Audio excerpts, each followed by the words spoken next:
All right, moving on to trait theories of personality. Trait theories, they focus on traits in describing personality. Traits, think characteristics that a person exhibits, more specific than some of the features that we've focused on with previous personality theories. So trait theories, they're sets of distinct personality dimensions. Think categories, qualities, that can be used to describe how people differ from one another. Looking at individual differences, you can look at somebody and say, oh, that person exhibits a lot of this particular trait. They don't exhibit a lot of this other particular trait. Oh, this person, they're kind of medium in a particular trait.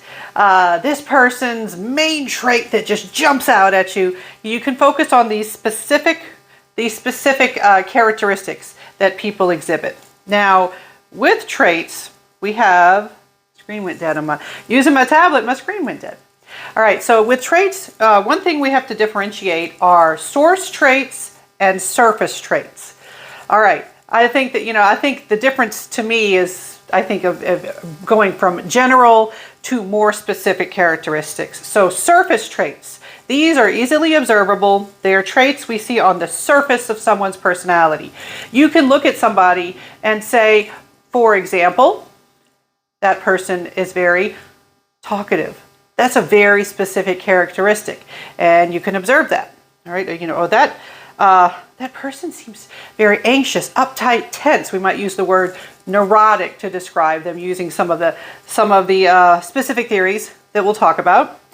And so surface traits, they're on the surface, they're observable. But surface traits grow out of something we call source traits, which are more general, more broad, and maybe not directly observable. They stem from a common source or cause. So maybe you have some overall general quality that contributes to specific surface traits. Now, when we talk about trait theories of personality, one thing we can do is we can go back to the beginning and talk about how this approach to studying personality came about. And generally we trace this back to somebody named Cattell. And before Cattell did his work in personality, nobody had really organized any of the descriptors that we can use to describe someone's personality. Any of the descriptors we can use to distinguish individual differences. And so he did this, to some people, almost boring task. To others, if you're really into words and word meaning and going through the dictionary, you might find it quite interesting. He essentially went through the dictionary and looked for every single descriptor he could find that would have to do with somebody's personality. He essentially pulled all of these potential traits, and he found huge numbers, tens of thousands. And then he had to figure out how to reduce it. He said, can we reduce this to a smaller number?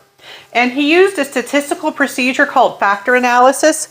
Now, you're definitely not going to learn how to conduct a factor analysis in introductory psychology. On my campus, you don't learn how to do that in the psychology statistics class that psych majors have to take.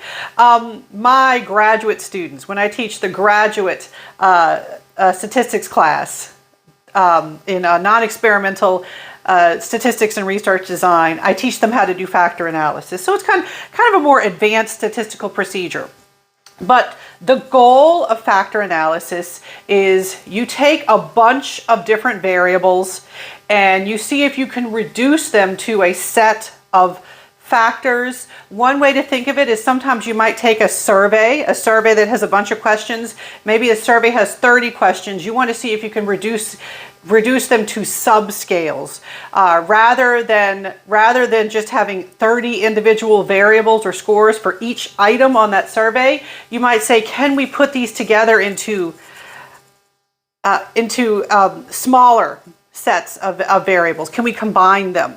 And so with factor analysis, you are looking for sort of subscales, subgroups within a larger group of individual variables, or in this case, individual traits. And so he reduced the traits that he had found, he reduced them down to 16 distinct personality dimensions. And eventually there was a questionnaire developed called the 16 Personality Factor Questionnaire, or the 16PF. If you see the 16PF, that was an early survey or questionnaire meant to assess people's personality characteristics or their traits. So Cattell got it down to 16. Now, since that time, there have been other personality theorists.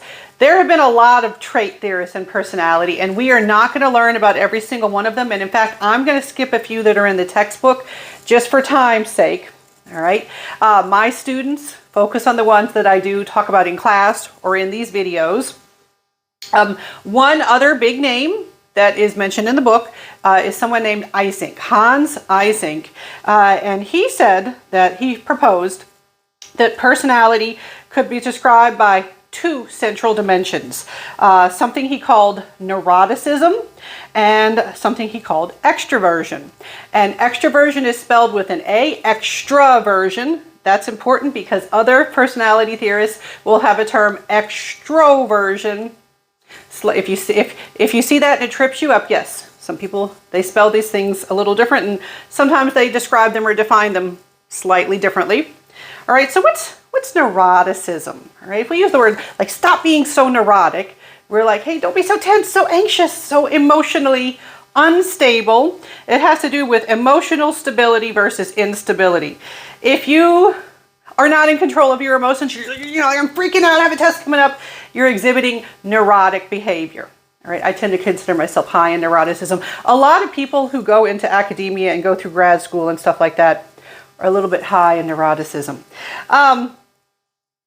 And so any of these characteristics, no judgment. Let's not think of them as good or bad characteristics.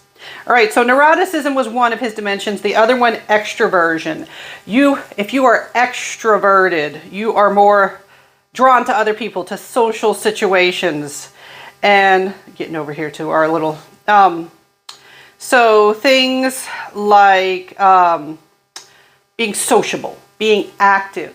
All right, whereas if you are more introverted, you heard the term introvert. The introvert is like, yeah, I like some quiet. I'd like some time to myself to think. You can tell the difference between the introverts and the extroverts in social gatherings. Like one time I had to take my kids to a skating night for their school, and that's a very loud thing, and I wasn't in the mood for it, but I had to take my kids. They wanted to go skating, and so I went and found a quiet corner. I whipped out a stack of quizzes to grade, because I always have a stack of quizzes to grade with me somewhere. And I'm like, all right, I'm just going to grade some quizzes over here in the corner while all this is going on. And a lot of the other parents, they came up and they're like, oh, you're sitting there with nothing to do. You must be lonely. I will make you unlonely and start talking to you. And, I kept thinking, is there a polite way to say, I'm not into that right now. I want quiet time. I don't want people right now. It's not that I don't like people, but right now I would like a quiet moment. I've also had moments where I go to the park and I whip out a book. I'm like, I'd love to read in the park. And somebody walks up and they're like, hey, I see you there with nothing to do. I'm like, I have plenty to do. I'm sitting here enjoying this peace and quiet and reading my book. That's different type of behavior, different types of preferences. If you go out to a social gathering and you feel energized versus exhausted, those are some differences in introversion versus extroversion type of behavior. All right, so your basic with Eysenck, just know he had two dimensions, neuroticism and extroversion. Now, I'm not going to go into, I could go into more detail about Eysenck, but just the basics. Now, in addition to the ones that I've talked about, to Cattell and Eysenck, another big theory in trait theories is something called the five-factor model of personality. And I'm going to have a separate video all about the five-factor model.